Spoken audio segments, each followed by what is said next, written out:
Hello everyone, সবাইকে ধন্যবাদ জানিয়ে শুরু করছি আজকে আমাদের নতুন এপিসোড।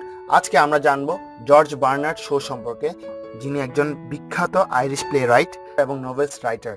তিনি 1856 সালে জন্মগ্রহণ করেন এবং 1950 সালে মৃত্যুবরণ করেন, এবং তাকে বলা হয় the father of modern English literature এবং the father of modern English drama. তিনি 1925 সালে নোবেল প্রাইজ লাভ করেন। ইংল্যান্ডে শেক্সপিয়ারের পর ইংরেজি সাহিত্যে সবচেয়ে বিখ্যাত নাট্যকার হচ্ছেন জর্জ বার্নার্ড শো। তার বিখ্যাত কয়েকটি উক্তি আছে, যেমন তার মধ্যে আমি কয়েকটি শেয়ার করছি। তার মধ্যে প্রথমটি হচ্ছে 9 soldiers out of 10 are born fools, এবং দ্বিতীয়টি হচ্ছে it's our duty to live as long as we can. And finally তার আরেকটি বিখ্যাত উক্তি হচ্ছে there are two tragedies in life, one is not to get your heart's desire, other is to get it. এই উক্তিটি man and Superman নাটকটি থেকে নেওয়া হয়েছে, যেটা ছিল একটা বিখ্যাত নাটক, এবং বিভিন্ন ধরনের কম্পিটিটিভ এক্সামে এই নাটক থেকে বিভিন্ন ধরনের প্রশ্ন এসে থাকে। এখন আমরা জর্জ বার্নার্ড শোর মেজর কয়েকটি কাজ আমরা দেখব, যার মাধ্যমে তিনি আমাদের মাঝে অবিস্মরণীয় হয়ে আছেন।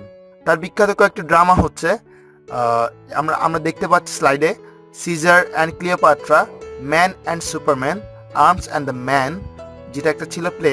The next one is the man of destiny, the doctor's dilemma, Pygmalion, Mrs Warren profession, the apple cart, the devil disciple and Candida. এখন আমরা দেখব তার বিখ্যাত কিছু নোভেলস। প্রথমটি হচ্ছে ইম্যাচিউরিটি, দ্বিতীয়টি হচ্ছে দ্য অ্যান আনসোশ্যাল সোশ্যালিস্ট, তৃতীয়টি হচ্ছে the irrational lot, and finally love among the artist.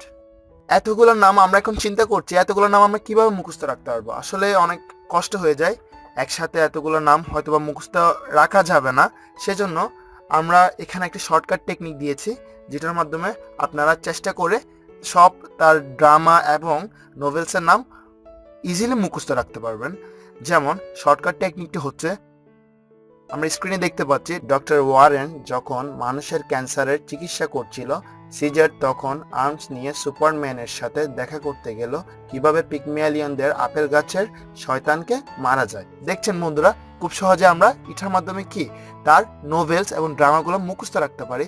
যেমন এখানে দেখা যাচ্ছে ডক্টর দিয়ে আমরা মনে রাখবো দ্য ডক্টরস ডিলেমা, ওয়ারেন দিয়ে মনে রাখবো মিসেস ওয়ারেন্স প্রফেশন, ক্যান্সারের মধ্যে দিয়ে আমরা মনে রাখবো ক্যান্ডিডা, মানুষের মধ্যে দিয়ে আমরা মনে রাখবো দ্য ম্যান অফ ডেস্টিনি, সিজারের মধ্যে দিয়ে আমরা মনে রাখবো সিজার অ্যান্ড ক্লিওপাট্রা, আর্মসের মাধ্যমে আমরা মনে রাখবো আর্মস অ্যান্ড দ্য ম্যান, সুপারম্যানের মাধ্যমে আমরা মনে রাখবো ম্যান অ্যান্ড সুপারম্যান, পিগম্যালিয়নের মাধ্যমে আমরা মনে রাখতে পারি পিগম্যালিয়ন, আপেল গাছের মাধ্যমে আমরা মনে রাখবো দ্য অ্যাপল কার্ট, এবং শয়তানকে দিয়ে আমরা মনে রাখবো অবভিয়াসলি দ্য ডেভিলস ডিসাইপল।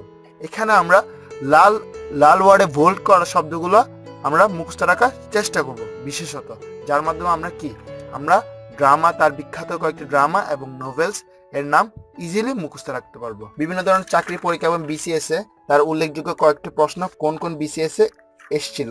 এখানে সিজার অ্যান্ড ক্লিওপাট্রা, এটা 12তম বিসিএস এ এসেছিল। আর্মস অ্যান্ড দ্য ম্যান, এটা হচ্ছে 35তম এবং 12তম বিসিএস এ দুইটাতে এসেছিল। এবং ক্যান্ডিডাটা এসেছিল হচ্ছে 36তম বিসিএস এ।